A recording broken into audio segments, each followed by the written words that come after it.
എല്ലാവർക്കും ഭയങ്കര ഇഷ്ടമുള്ള സാധനമാണ് ഈ റംബൂട്ടാൻ. എല്ലാ വർഷവും ജൂൺ മാസം ആകുമ്പോൾ ഈ റംബൂട്ടാൻ കടകളിൽ വന്നത് നോക്കി ഞങ്ങളുടെ എല്ലാവരും മെയിൻ ഒരു പരിപാടിയാണ്. അങ്ങനെ ഈ റംബൂട്ടാനോടുള്ള ഇഷ്ടം കാരണം ഞങ്ങൾ കഴിഞ്ഞിട്ട് മുന്നത്തെ തവണ ഒരു റംബൂട്ടാൻ്റെ തൈ വെച്ച് പിടിപ്പിച്ചു.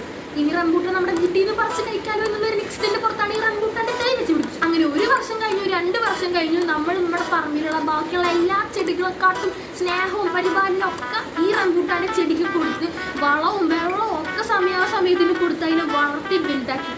പക്ഷെ അത് നമുക്കൊന്നും നൽകില്ല.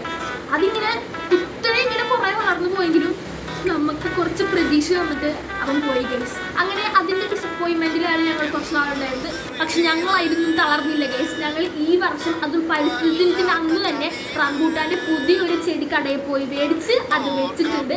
അടുത്ത വർഷമെങ്കിലും ഞങ്ങൾക്ക് ആ പരത്തമെന്ന് ഞങ്ങളുടെ ഈ റംബൂട്ടാൻ പറിച്ച് കഴിക്കണം എന്നുള്ള പുതിയ ഞങ്ങൾ വെച്ച് പിടിപ്പിച്ചിട്ടുള്ള ചെടിയാണ്. അത് എന്താക്കും എന്തോ നമുക്കൊന്നും അറിയില്ല. അപ്പോൾ അടുത്ത പ്രാവശ്യമെങ്കിലും ഞങ്ങൾക്ക് റംബൂട്ടാൻ ആ മരത്തിൽ നിന്ന് പൊട്ടിച്ച് കഴിക്കാൻ പറ്റുന്നുള്ള പ്രതീക്ഷയിൽ ഈ വർഷം ഞങ്ങൾ കടയിൽ നിന്ന് റംബൂട്ടാൻ പൈസ കൊടുത്ത് മേടിച്ചിട്ടാണ്. റംബൂട്ടാൻ ഇപ്പോൾ വന്നു തുടങ്ങിയിട്ടുള്ളത് കാരണം തന്നെ ഭയങ്കര ഹൈ റേറ്റ് ആണ്. കിലോക്ക് തന്നെ 300ന്റെ മുകളിലാണ് റേറ്റ്. അപ്പോൾ ഞങ്ങൾ എന്താ പറയുക, ഞങ്ങൾ പൂർത്തി ചുരുക്കാൻ വേണ്ടിയിട്ട് കുറച്ച് പൈസയ്ക്ക് ഞങ്ങൾ ഈ റംബൂട്ടാൻ മേടിച്ചിട്ടുണ്ട്. അപ്പോൾ നിങ്ങൾക്ക് ഈ റംബൂട്ടാൻ ഇഷ്ടമാണെങ്കിൽ